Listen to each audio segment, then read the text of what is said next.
আসন্ন রমজানের পবিত্রতা রক্ষার দাবিতে জামাতের বিক্ষোভ অনুষ্ঠিত। রোববার 10 মার্চ সকালে রাজধানীতে বিক্ষোভ মিছিল ও সমাবেশ করে বাংলাদেশ জামাতে ইসলামী ঢাকা মহানগরী দক্ষিণ। কেন্দ্রীয় মজলিসের শুরা সদস্য ও ঢাকা মহানগরী দক্ষিণের নায়েবে আমির অ্যাডভোকেট ডক্টর হেলাল উদ্দিনের নেতৃত্বে বিক্ষোভ মিছিলটি রাজধানীর প্রাণকেন্দ্র মতিঝিল কাঁচা বাজার থেকে শুরু হয়ে গুরুত্বপূর্ণ সড়ক প্রদক্ষিণ করে সমাবেশের মাধ্যমে শেষ হয়।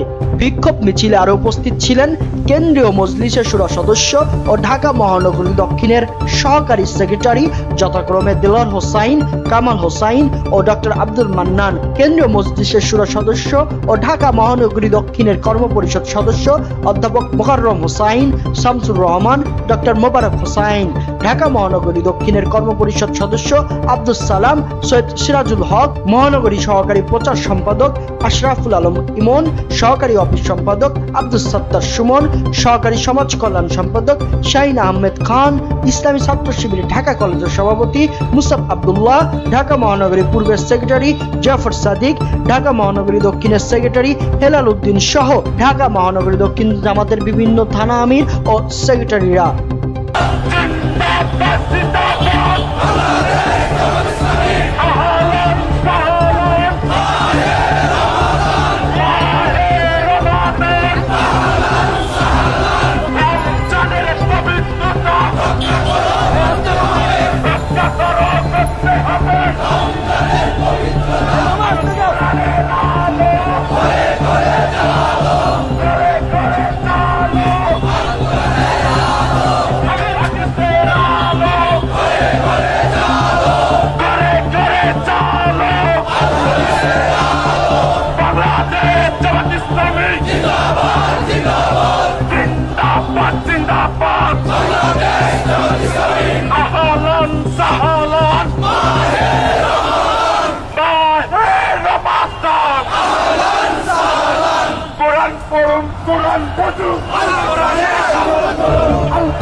أعوذ بالله من الشيطان الرجيم بسم الله الرحمن الرحيم شهر رمضان الذي أنزل فيه القرآن هدى للناس وبينة من الهدى والفرقان মহান রব্বুল আলামিন এই রমাদান মাসে মানবতার মুক্তির জন্য সত্য মিথ্যার পার্থক্যকারী হিসাবে হেদায়েতের গ্রন্থ মহাগ্রন্থ আল কোরআন নাজিল করেছেন। সুতরাং মানবতার মুক্তি এই কোরআনের মধ্যেই নিহিত। রমজান মাস মুসলমানদের কাছে নয়, সকল ধর্মের মানুষের কাছে শ্রদ্ধার মাস।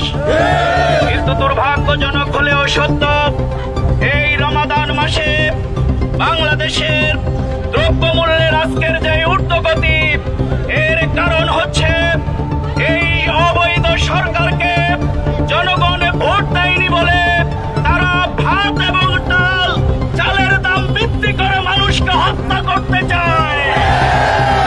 সুতরাং অবিলম্বে দ্রব্যমূল্যের ঊর্ধ্বগতি নিয়ন্ত্রণ করতে হবে।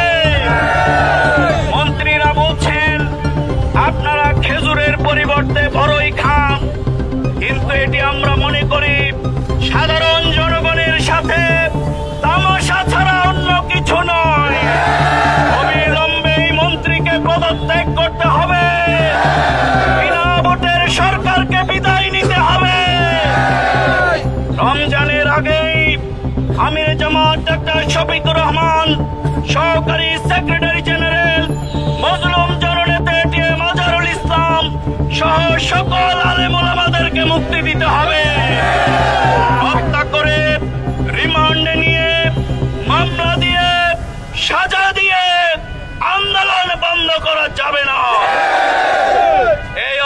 সরকারকে 92% মানুষ না বলে দিয়েছে, লাল কার্ড দেখিয়ে দিয়েছে। আপনারা ক্ষমতায় থাকার নৈতিক কোনো অধিকার নেই।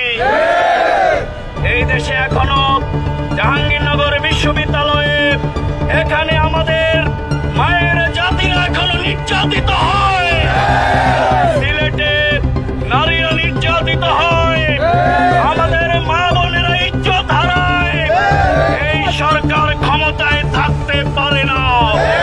তারা মদের লাইসেন্স দিচ্ছে যুব সমাজকে ধ্বংস করবার জন্য, শিক্ষা ব্যবস্থায় শরীফকে শরীফা বানিয়ে তারা আমাদেরকে লুট জাতির দিকে নিয়ে যেতে চায়। এই অভিশপ্ত সরকারকে বিদায় নিতে হবে। এই সরকার ক্ষমতায় থাকতে পারবে না, পারবে না। এই জন্য জনগণকে সচেতন করে মাহে রমাদানে আত্মগঠনের মাস হিসাবে আমরা এই কোরআন নাজিলের মাসে সবাইকে কোরআনের অধ্যয়ন করে কোরআনে পড়ুন, কোরআনে বুঝুন, আল কোরআনের সমাজ গড়ুন, এই চেতনায় উদ্বুদ্ধ হওয়ার আহ্বান জানাচ্ছি। ফিলিস্তিনে মুসলমানদের হত্যা বন্ধ করতে হবে, নির্যাতন বন্ধ করতে হবে, নির্যাতনকারীদের জালেমদের বিরুদ্ধে রুখে দাঁড়াতে হবে। বিশ্ব মুসলমানদেরকে ঐক্যবদ্ধ হওয়ার জন্য আমরা আহ্বান জানাচ্ছি। আমরা এদেশের তাহজিব, তামাদ্দুন, গণতন্ত্র, ইসলাম, স্বাধীনতা, সার্বভৌমত্বকে সরকার বিকিয়ে দিয়েছে। অন্য রাষ্ট্র থেকে আমাদের রাষ্ট্রকে নিয়ন্ত্রণ করা হচ্ছে। অবিলম্বে সেটি বন্ধ করতে হবে। ভোটের অধিকার, হাতের অধিকার ফেরত দিতে হবে। গণতন্ত্র প্রতিষ্ঠার যে আন্দোলন শুরু হয়েছে, আমরা এই সরকারের বিদায় না হওয়া পর্যন্ত আপনারা কি জীবনে বাজি রেখে রাজপথে থাকতে প্রস্তুত?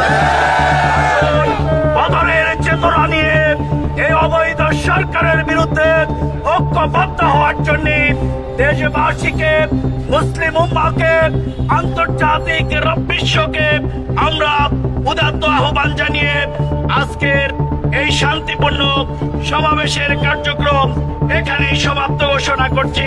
আল্লাহ হাফেজ। বাংলাদেশ জিন্দাবাদ, বাংলাদেশ জামাত ইসলামী জিন্দাবাদ। আসসালামু আলাইকুম ওয়া রাহমাতুল্লাহ।